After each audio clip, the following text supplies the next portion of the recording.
It's a pleasure to welcome everyone, and I'm delighted to introduce Tommy Murphy of Cal State Fullerton, who will speak on rigidity of SU symmetric spaces.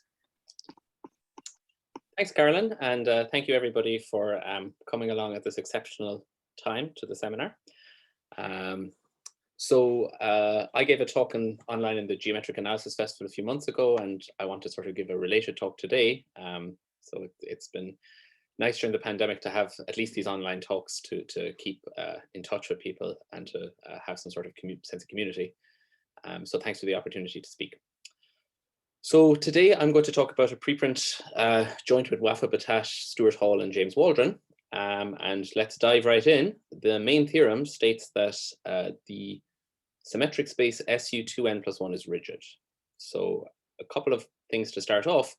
Whenever I say a Lie group, I mean this is a talk about Riemannian geometry, and so I mean it's endowed with its standard symmetric space metric. Rigidity can also be phrased as saying that it's isolated in the moduli space of metrics.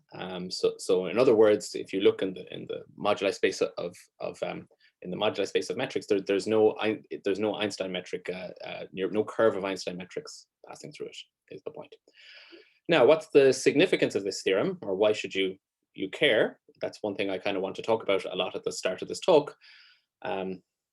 Somehow studying the moduli space of Einstein metrics is a very natural and foundational question. It's somehow generalized. It can be viewed as a natural generalization of, say, Teichmuller theory to higher dimensions. And the interesting thing about this example is one interesting point is, of course, it's such a fundamental example. It's one of the simplest examples of a Riemannian manifold is a Lie group with a biinvariant metric. And this had been an open problem for 40 years to determine if it was rigid or not. The reason it's maybe more interesting, which I'll get into later on, is it actually has an interesting feature. This manifold admits infinitesimal deformations. So to infinitesimal level, it looks like there's a curve of Einstein metrics passing through, near the biinvariant metric. But what we prove is that none of these genuinely come from a family of genuine Einstein metrics. So this is the first example of this interesting phenomena since Koiso's famous example of CP2n cross CP1. And it's the first non-product example, first non-Kähler example. So for this reason, these are why this is an interesting theorem. I'll explain all these terms as we go along. So to begin, I just want to sort of set the scene a little bit. So we're going to work with closed Riemannian manifolds, which are Einstein metrics, meaning that their Ricci curvature is a constant multiple of the metric.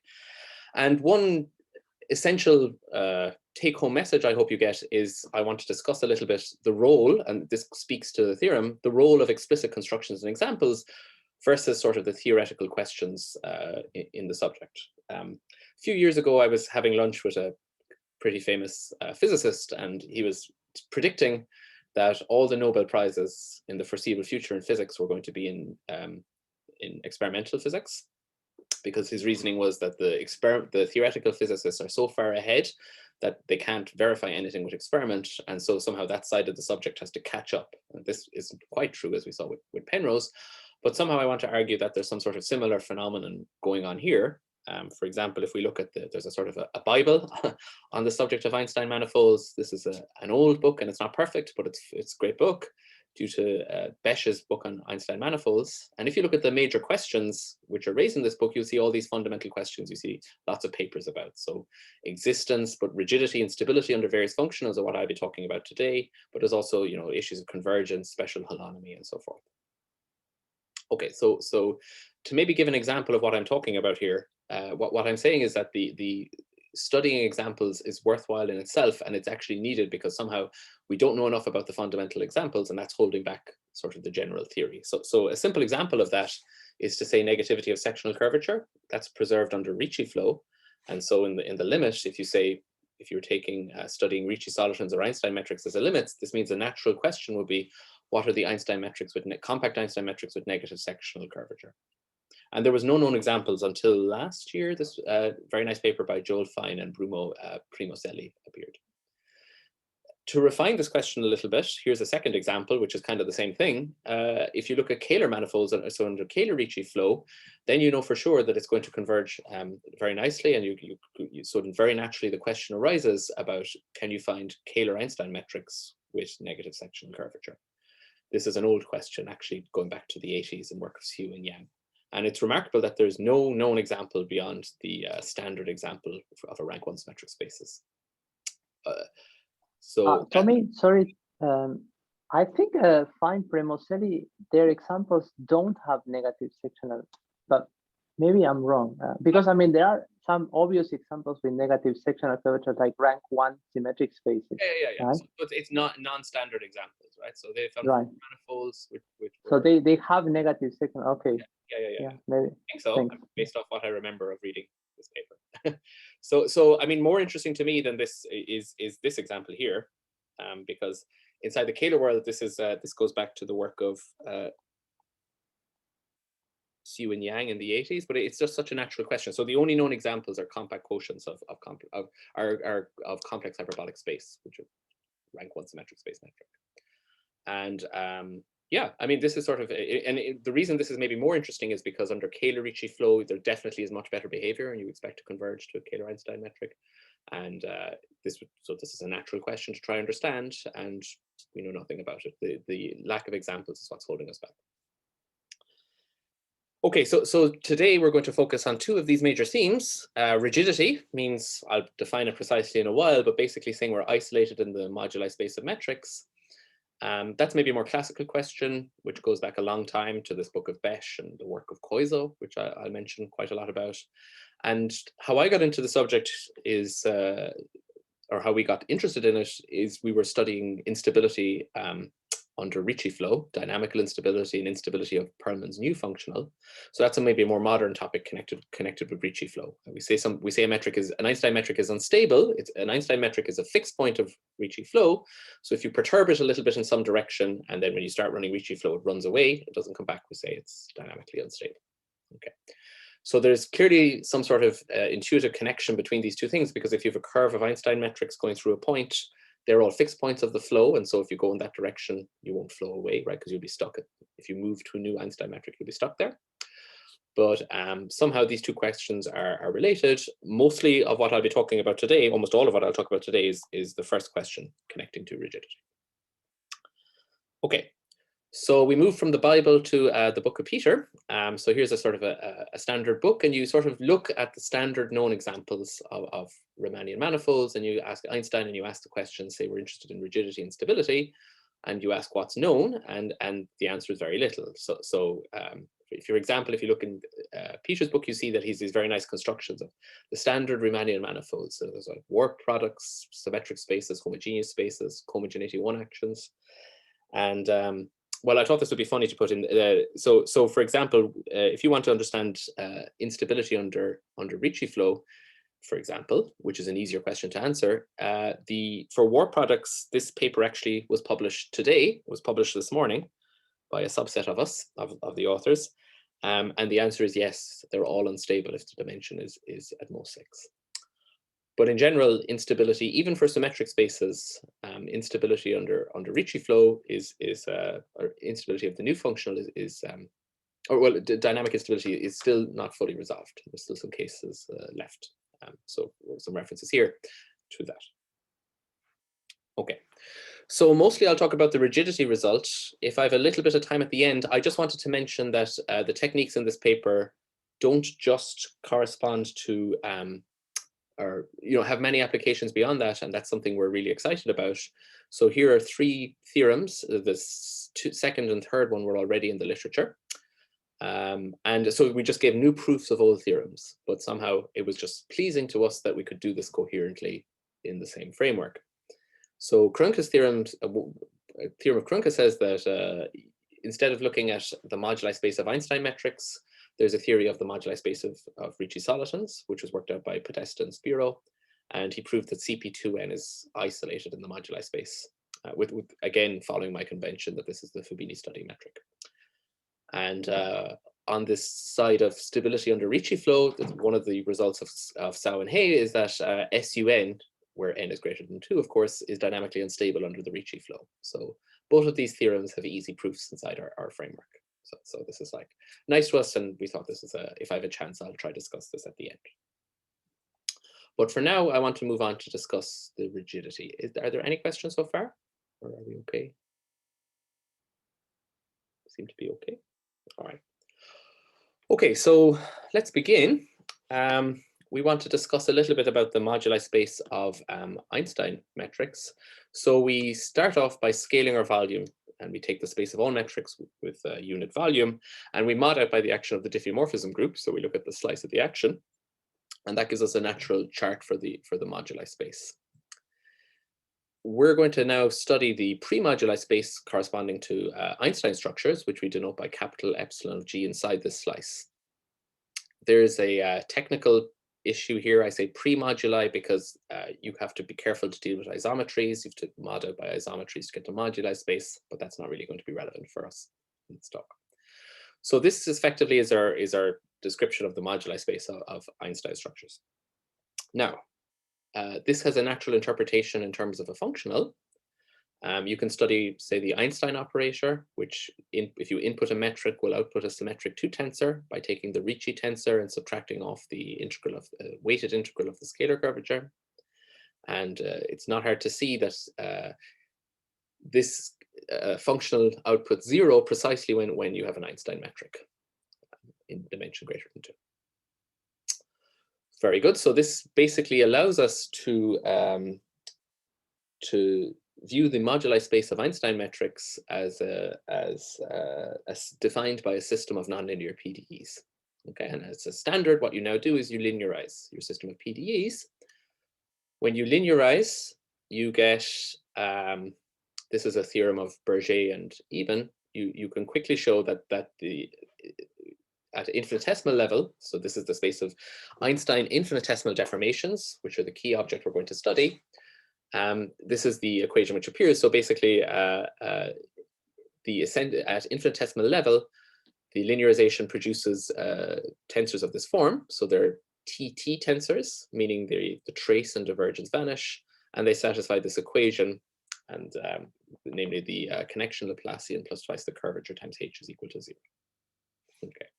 So almost immediate computation from the definition actually shows that you can write this as an eigenvalue problem, namely as the eigenvalues of the Nervitz Laplacian. And thus you can see that this is elliptic and and finite dimension.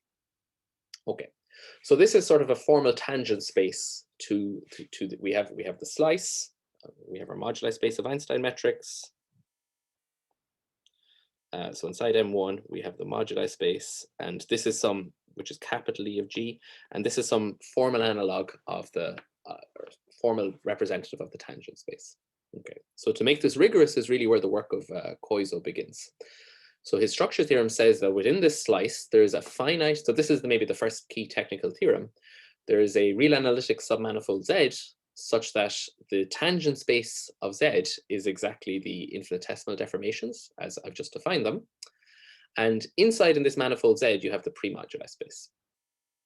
So what this means in particular is if Z is 0-dimensional, okay, so if Z is a 0-dimensional manifold and the tangent space vanishes, then because the pre-moduli space of Einstein metrics is a subset of Z, then there can be, your metric must be, there's no moduli space, your metric is isolated.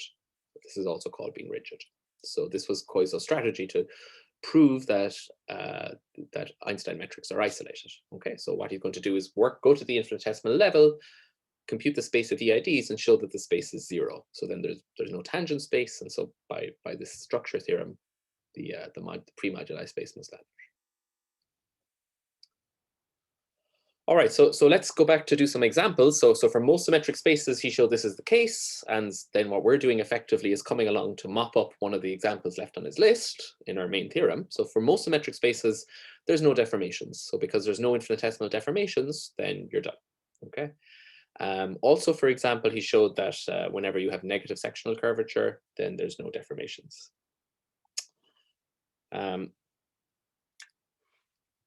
To show that this is actually a good question, this is an important example actually. because you also want to show that sometimes there are deformations, right? So in particular, he proved this very nice classification results precisely. So there are always deformations for Kähler-Einstein metrics with negative first Chern class, and this is a very like natural generalization of Teichmuller theory to higher dimensions, right? So somehow you're finding a very nice metric. You're finding that they're never isolated. There's always a moduli. There's always families of them. And so this shows that in general, this really does happen, that there is a moduli of Einstein metrics on a given manifold. Okay, because if otherwise the question would be all the poorer if the only examples we knew were just examples of rigidity. Okay, so this goes the sort of other way. All right. And then the real question that we're kind of interested in is, suppose we start with one of these infinitesimal. So we start with an infinitesimal deformation, which you can think of as a tangent vector. And does this integrate up? Does it actually arise as the tangent vector inside this moduli space corresponding to a curve of Einstein metrics passing through a fixed point? That's the real technical question we're interested in. So this famous example of CPn cross CP1 is exactly what I'm talking about, because in this example, this is an Koiso showed that the infinitesimal space is not zero, but nevertheless, so there's lots of infinitesimal Einstein deformations, but none of them come from genuine curves of Einstein metrics. And so this was this sort of interesting technical observation. And our theorem is the first example of this phenomena since Koiso's work. Okay. Okay. So how does this work? Okay. So firstly, we have to we're going to define an infinitesimal Einstein deformation to be formally integrable if we can. So given H, we can find symmetric tensors, a series of symmetric tensors Hj, and by hand construct a power series, and then symmetric, so such that this will be a metric GT, and such that the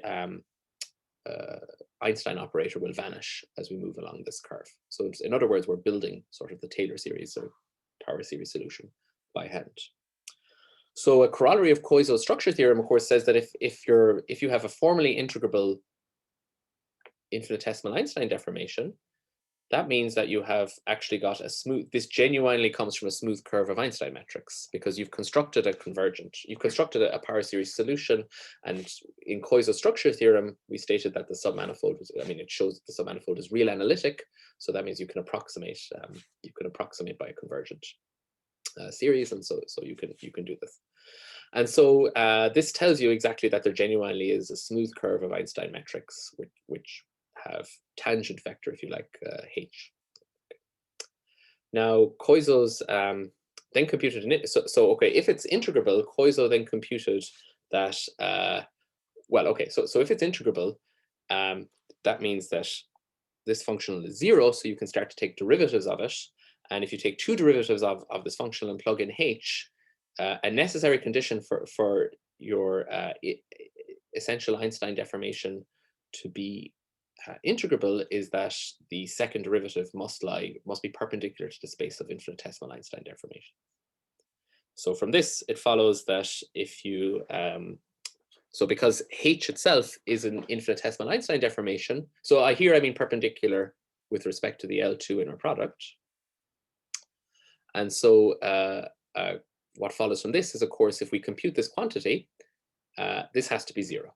So this is a sort of I'm giving a standard survey of all of Koiso's work. There's quite a lot of computation which goes into this, but this effectively gives us this is called Koiso's obstruction. So this is something you have to compute for all essential Einstein deformations. You have to compute this, and in particular, if you can show that it's not zero, then you've shown that it's obstructed in that direction.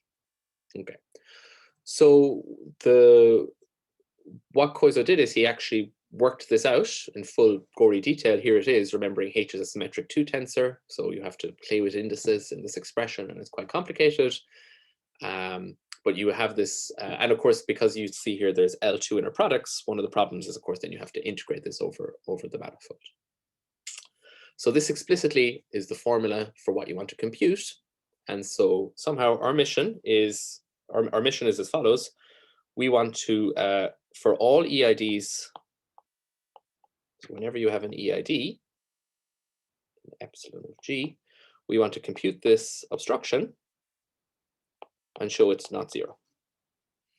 Because if we show it's not zero in every direction, then it's obstructed in every direction. That's how you prove something is rigid. And that follows the program that Koiso and others carried out.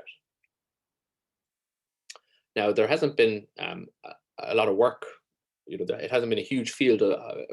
Computing this obstruction has sort of not progressed much in the intervening years. And this goes back to what I was saying at the start about how we sort of hoped to understand more about the examples and regarded these as fundamental questions. And one of the reasons is, of course, this is kind of a gnarly thing to actually compute for a given, for a given symmetric space. Okay. Just to pause for a minute, I'm supposed to be talking about two questions. So there's stability, and at the same time, we have questions of rigidity. So I said at the start that these are somehow related, and I just wanted to mention that theorem as well. Now I've defined essential Einstein deformations. So supposing we have an essential Einstein deformation, it follows that the Lignerowitz Laplacian is that the essential Einstein deformation lies in an eigenspace of the Lignerowitz Laplacian, which in the world of Ricci flow corresponds to being neutrally linearly stable. And that means that the first and second variation of Perlman's new function will vanish. And so if you want to understand stability under Ricci flow, you have to look at the third variation. And what we observed is that if you take essential Einstein deformations, so these objects arise as you can view them as perturbing the metric and running Ricci flow, or you can view them as essential Einstein deformations in the theory of rigidity. And we actually proved that these formulas are related. So we proved that the third derivative of the new functional exactly up to a constant multiple determined by the Einstein constant agrees with the with Koiso's obstruction to integrability. It's interesting to sort of see this. The proof is sort of you just churn through a tensor computation. Somehow they're both Koiso's obstruction and nu are built out of functionals of the second order functionals involving scalar curvature or something, and they're operating on the same space as the tensors, but it's still nice to see that they're exactly related. And this gives us a link between the two topics, right? Because so this is connected with the stability under Ricci flow. If matter Einstein metric, am I perturbed? Do I flow away or not? And of course, this is the obstruction to integrability. This is the obstruction to integrability, namely it's concerned with rigidity. Okay. So one interesting, yeah. Tommy, do you also have a formula for the third derivative of the total scalar curvature? No. I guess that would be a natural thing to try do, right? So a lot of this work was started by, there's some very nice work of Krunke, who, did I spell that right? It's who studied this idea. It had been kind of kicking around for a long time, but he worked it out and used it to prove that the Fubini study metrics are unstable under Ricci flow, which was quite a surprise. So they're stable under Kähler Ricci flow, but not under, because the first and second. You actually have that the total scalar curvature has derivative and second derivative zero. Yeah. Right? Not only nu. It's because of the scalar curvature, right? Okay. Yeah. But we haven't written it down, I guess. Okay. But yeah, it should be also, I guess, related. There's a natural, I mean, there's a group of people like Semmelmann and Paul Schwann, and there's a group of people as well in Germany as well working on this questions as well to do with stability of coming from the total scalar curvature function. Right. I mean, if H is a TT tensor, maybe it's the same, right? Yeah, so this is only for, this is built into what I'm saying, right? This is only for TT tensors because it's an essential Einstein deformation.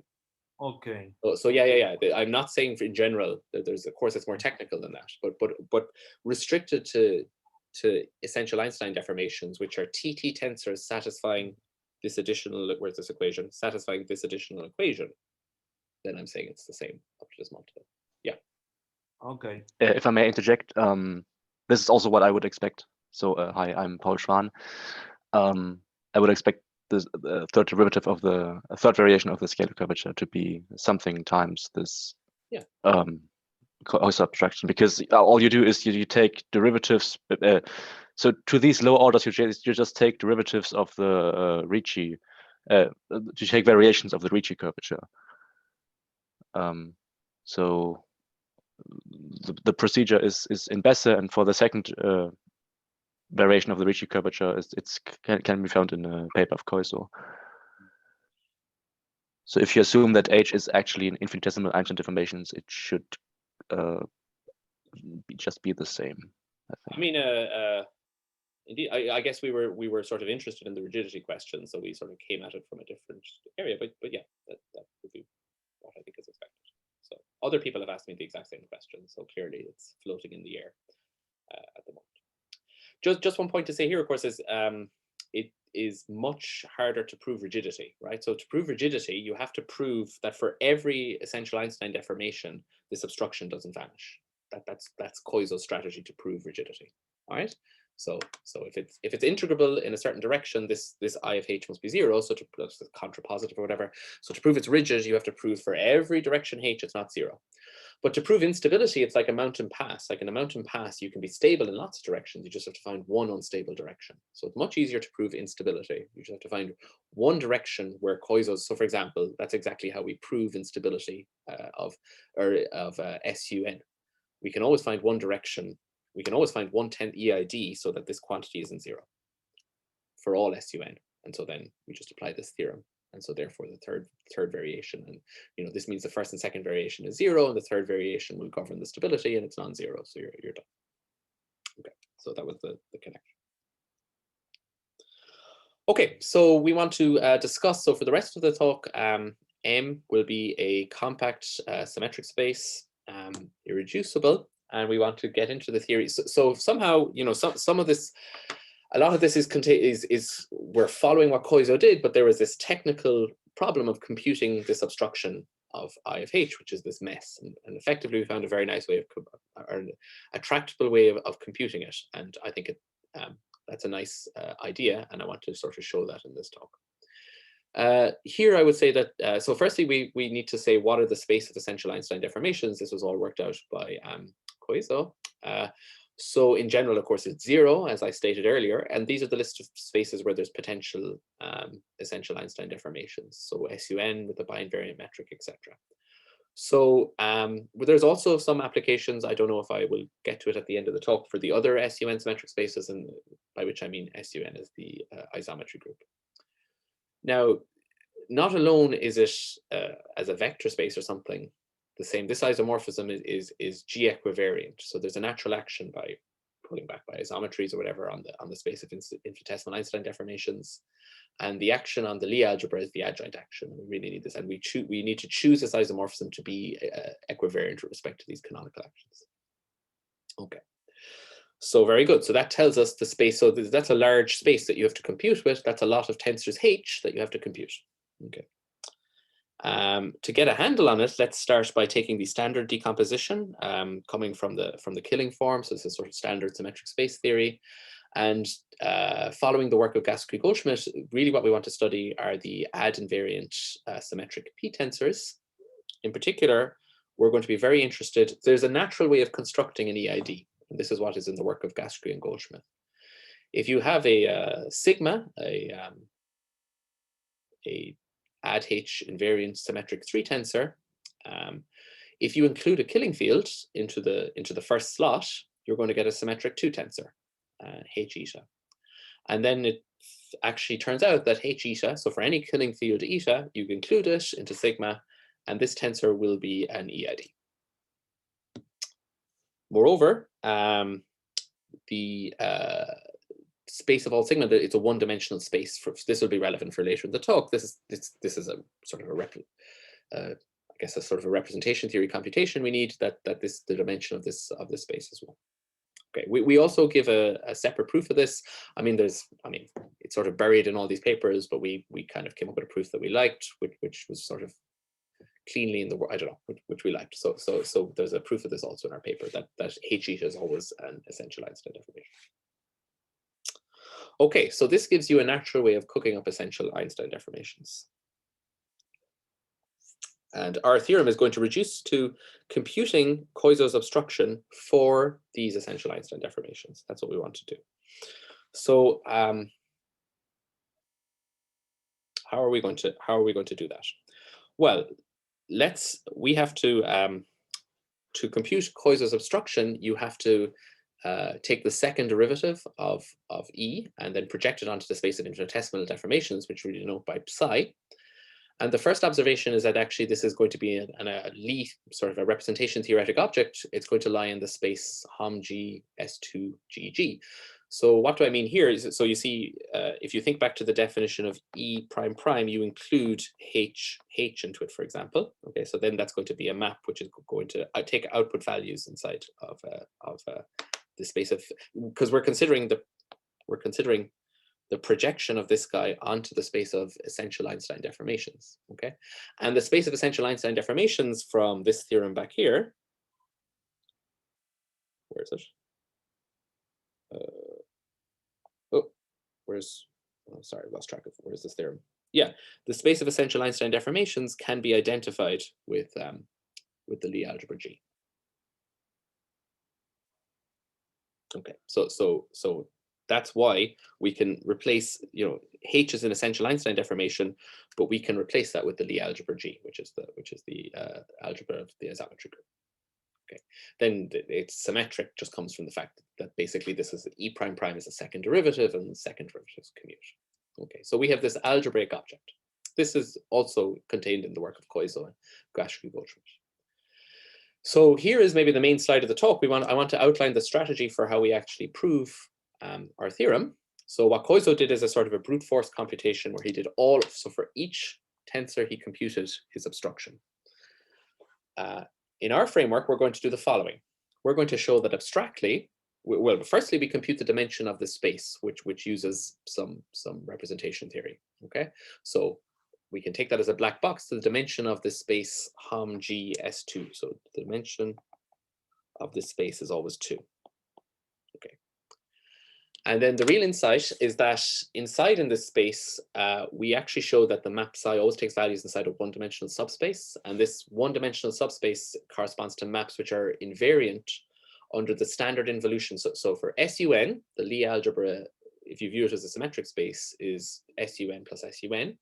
And there's a natural involution which swaps the copies of SUN. And we showed that this map psi is invariant under it. So this is a one-dimensional subspace. And because it's one-dimensional, that's really the key which opens every lock, because that makes everything work out much easier. Okay, so because psi always takes values inside of V, and V is one-dimensional, to show that, well, what that implies is that it's somehow a multiple of a generator. Okay, so that means we have to find a generator of this vector space. So we find a generator of this vector space. We show it's non-degenerate in the sense that the only time that if you get 0 out, if you put in if x and x lie in G, then it must be 0. Okay, and then once you know that this is non-degenerate, we just need to prove that this constant C is not 0, and then you're done, because then this must never be 0 for any EID. Okay, so here you can put in any EID, it's going to be a non-constable multiple of a non-degenerate generator. So that's the strategy. So then this is very nice, because what we have to do is we basically have to find just one, and the EID we find is we just take one naturally coming from this construction I outlined, and we compute with that one. Now, that still takes us like 10 pages of computations. It's not a trivial computation, but I guess the novelty in our approach is that we just have to do it for one. Okay, so we find a specific choice of H eta so that the Koiso's obstruction does not vanish. Okay, so since this doesn't vanish, this tells you that the constant C can never be 0, and the generator isn't 0. So then it follows that actually it's going to be non-zero for any essential Einstein deformation, and then you're done. You've proved that it's rigid. Okay, so that's really the key strategy. Okay, so yeah. In this case, in the case of SUN, you have left invariant deformations directions, right? Yeah. One of the SUN is left invariant, I think. Yeah. This H eta is left invariant, or you didn't consider? We take it so it's, but wait, I mean, yeah, we take it to be left invariant in the proof, but actually what we're going to see is that the obstruction of Koiso, it doesn't matter if you take eta to be an element of the Lie algebra and you extend it, you can extend it to be left invariant or right invariant because you have a biinvariant metric. And when you actually compute out Koiso's obstruction, if you actually compute out, that's maybe it's independent of whether you choose the left or right invariant vector field. So that's another way of showing that it's going to lie inside this subspace V. Okay. Because that's corresponding to the subspace V is defined by swapping the involution, right? So by swapping the first factor. So in the isometry algebra, it's SUN plus SUN. And if you swap the factors, that corresponds to the first factor corresponds to left invariant and second to right invariant. So I should say there's this theorem of rigidity. Well, there was a paper a few years ago by Dzerzhinsky and Gall who showed this theorem that it's rigid, restricted to the set of left invariant metrics, right? Okay, but we're showing it for generally in the full moduli space of metrics. Okay, so why does our theorem only work when SUN is odd? That actually comes down to the this part of the strategy. It's to do with so we explicitly can compute this map and find how do you output 0 and the sort of an elementary computation, but it's just nice to see, basically it ends up being given by 2 by 2 blocks I, 0, 0, minus I. And so if you've odd matrices, you can never fit in 2 by 2 blocks. And so that's why the only possibility is the scalar multiples of these blocks. So that's why the only possibility is that you get 0. In other words, it's non-degenerate. But this is why our theorem our method of proof fails for SUN being even, because you do have this generator can be 0. Okay, and so that's exactly the reason why our theorem works when n is odd. Now, okay, so we have to come on and answer Jorge's question, we have to choose a tensor which is the right form. So this is viewing SUN as, so this is the P and this is the H, the isotropy. So remembering that SUN plus SUN is the isometry algebra.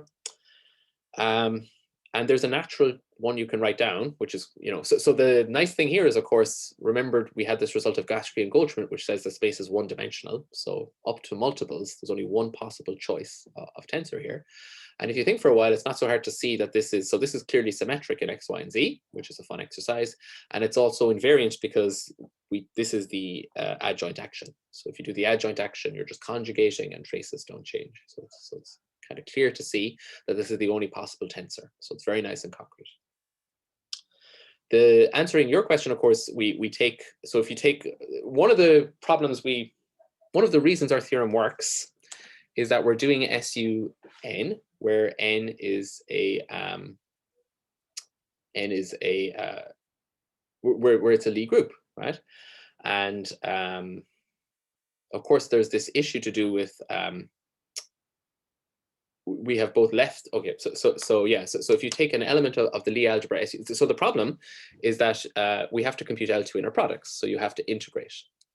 And one of the nice things we do is we show that the tensor H eta and all its covariant derivatives are left invariant. And then you can actually also adapt the proof to show that they're right invariant. So this is why it's, this basically is very important, because when you're computing the actual obstruction of Koiso that I wrote down earlier, it's this L2 inner product of stuff involving the tensors H eta and its derivatives. And because it's left invariant, this collapses everything to a computation on the Lie algebra. And so that makes it tractable, right? That's one reason why we don't know how to do this in general for the rest of the symmetric spaces. So for example, if you know that H eta is left invariant, it's very easy to see the covariant derivatives are left invariant. That's just a simple application of the fact that the Lie brackets are given by the covariant derivative up to a multiple is given by Lie brackets. So this is a direct computation that H eta is left invariant. It uses the fact that, so if you choose a left invariant extension, then you just plug this in and directly compute it out.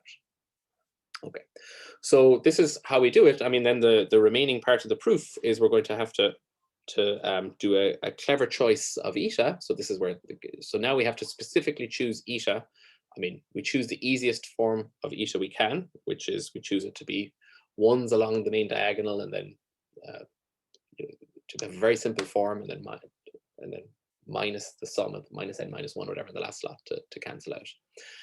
And that makes our computation, we have a lot of zeros in your matrix, that makes your computation even more tractable, and then we just grind out the computation. So for that explicit choice, we show that Koiso's obstruction is non-zero. So we choose this eta, we show that, so when we compute this h eta, we show it's non-zero, and this is all collapses to a computation at Lie algebra level, just coming from this level. Okay.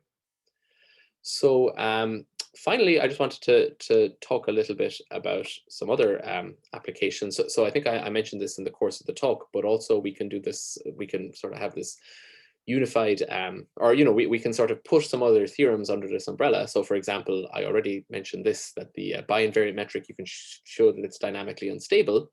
And that comes from the fact that we always show that this obstruction is non-zero here. Okay, this holds for all n. There's no restriction for n to be even or odd.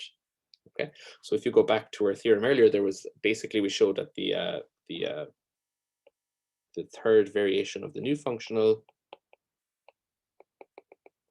for under a linear perturbation is just up to a multiple, which I can't remember now. It's c times this. So if we perturb here, we perturb as g plus t h eta. So perturbation, and it's going to be a multiple of h eta, and that's non-zero.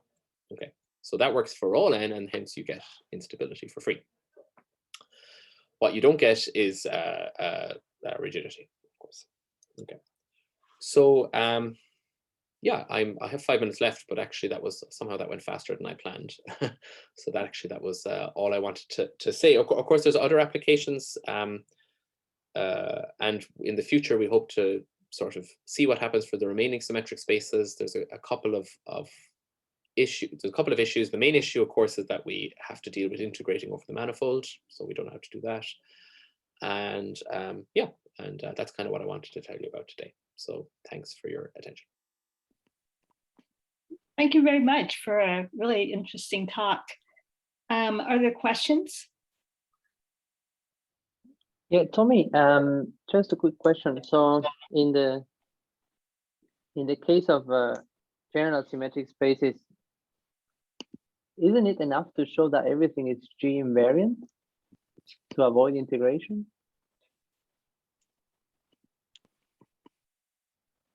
What's the issue? If everything is G invariant, you don't need to integrate, right? Right. That's what we did, but somehow, yeah, I guess you. So you say that this H eta is not going to be G invariant. That somehow sounds surprising, but. Well, sorry. The Lie group acting transitively here is SUN times SUN. So G invariant would mean bi-invariant. Yeah, exactly. But it's only left invariant. Well, actually, you can adapt. I mean, yes, it's left invariant, but it's also right invariant, actually. So because you can adapt this proof of right invariance as well. Because you see, what you're doing is you're including a killing field. So you either include a left. Oh, right. So okay. So sigma is it's an add invariant. So if it's invariant under the adjoint, that means that the tensor sigma is actually bi-invariant on a symmetric space on SUN, and then you include H. Yeah. But somehow, I mean, another issue is, okay, that might be clear, but what about the covariant? The issue is, what about the covariant derivatives? I mean, if the tensor is G invariant and the metric is G invariant, then the covariant derivative, I mean, that should be maybe, yeah, clear. I'm not saying it's obvious, but sounds categorically true, at least, right? Well, certainly another, I mean, no, I'm just guessing here, and that was just. Yeah, maybe that's. I didn't see why this one-dimensional, space of that you care about. Why is that not G invariant? That's somehow. So right. Very surprising. Yeah. Maybe. Yeah. There was other issues. Well, okay. I'm not sure I'm not Well, sure what is. issue. Maybe a better answer to your question is you know, for this strategy to work, we needed the obstruction to take values in a one-dimensional subspace, and you know, that heavily uses the fact that we have the biinvariant metric and it's left and right invariant, and it's that's not general. Okay, that's not going to work in general. So they're okay. Maybe the integration factor you could get around, but certainly having it line, you know, so it's not enough. Okay, so maybe you could compute that, but you need to compute Koiso's obstruction for every perturbation, and if you don't if you don't have the reduction to one, okay. Yeah. So then the strategy doesn't work. So that's maybe another good answer for why this won't work. Yeah, thanks. Very, very interesting, very clear talk, by the way. Thanks. Are there other questions? I have a question, Tommy. Oh, Emilio, is it or? Yes. I forgot the question. Jorge, do you remember your question? yes, Tommy, here K and G, the unstable direction for Ricci flow is conformal, right?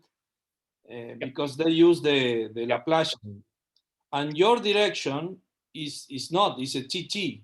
That's exactly right. Yeah. So you're not only given an alternative proof, but you're given a totally different unstable direction. Sure. Actually, I mean, it's an interesting question. Like in minimal surfaces, people are really interested in the index or something, which is the number of unstable directions. So people have asked me about that before when I give talks about instability. So in some sense, yeah, that's right. That's totally correct. Yeah. Well, your direction is not. It's not a local minimum in this direction, right? It's an inflection point. So I think it doesn't give a dimension for the index. It's an inflection point, right? Yeah. I mean, I don't even know if sort of the word, if that's a well-defined question, right? So. Okay. Yeah. But you know, like what does it mean to say index of a string? Because I mean, it's zero. The second derivative is zero of the scalar curvature. I mean, But yeah, your observation is totally correct. Yeah. It's in a different direction for sure. It's a different construction. Okay. Nice talk. Thanks. Thank you. There are other questions? Yes, I remember my question. As far as I remember, there are other symmetric spaces with this kind of deformations that are quotient by SUN, right? Wait, symmetric. And the question is whether. Oh yeah. There are. Yeah. Sorry, that's for sure. And whether more or less the same, or whether are the different things. Where's this list? Probably the same approach. Yeah. What are the difficulties? Right. So this is really where we want to go in the future. I was kind of tempted to talk a bit about that. Is the Grassmannians. Of course, we've been interested in rigidity of Grassmannians, generalizing in instability of Grassmannians, and we sort of wrote a few papers about that, and that actually got us into a lot of representation theory. But yeah, there is interesting because so in these examples, you can't do the same construction I talked. This is the one example where you can't do the same construction I talked about.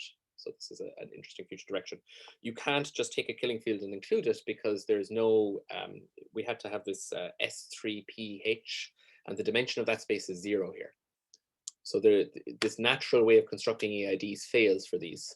However, this is what completely independently, all this work of Gaschke and Goldschmidt is to do with sort of isospectral. They have this big textbook and a lot of papers, and they were interested in sort of isospectral kind of problems for Riemannian manifolds, and they worked out all this theory independently. And it's like, so in particular, they worked out a very explicit description of computing the space of EIDs or for the Grassmannians. So that's complex Riemannians. That's interesting. So like there's a hope that you could make that theory work there. It would just have to be a totally different proof. The construction I showed you doesn't work there. But other than that, then all of the EIDs can be understood by this construction. So, yeah. The issue is that it's a symmetric space. So well, I mean, you run into all sorts of issues. We don't naturally see how to get a one-dimensional subspace where Koiso's. So the strategy mightn't work. Yeah, but it's progress. So. And what about the second? Oh, sorry. I think case 3 maybe should be your next case, because it's the only one where you still have G invariant deformations for a smaller group G, like in SUN. It's the only one. SU to N over SPN. You have the SU to N minus 1 invariant. And maybe you find there some analogy with SUN. So there's deformations which are invariant under a smaller group, is what you're saying?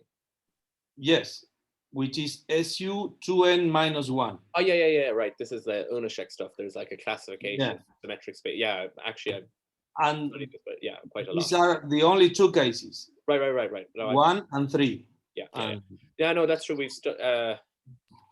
Yeah, so there's a subgroup of the full isometry group acting transitive, is what you're saying.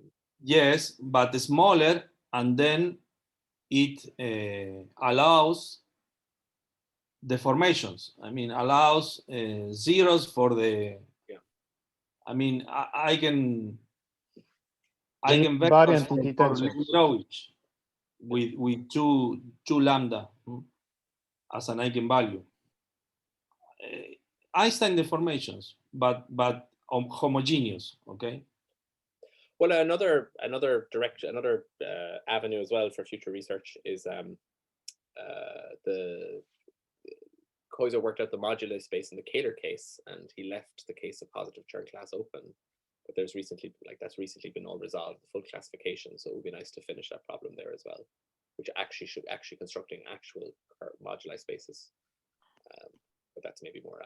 What case is open? So the case where he showed that there's a moduli space where the Chern class is non-positive, but in the case of positive Chern class, there's an issue to do with holomorphic vector fields existing. And he wants a full classification, and of course, recently that has been fully classified in this work of Chen Dallas. Yeah. So that would be great. An open avenue or an open thing that someone should do. Sure. Yes. But yeah, that's a good point about the third example.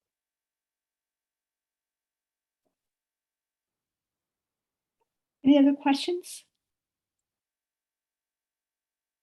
Thank you again. All right, thank you. Nice talk. And we have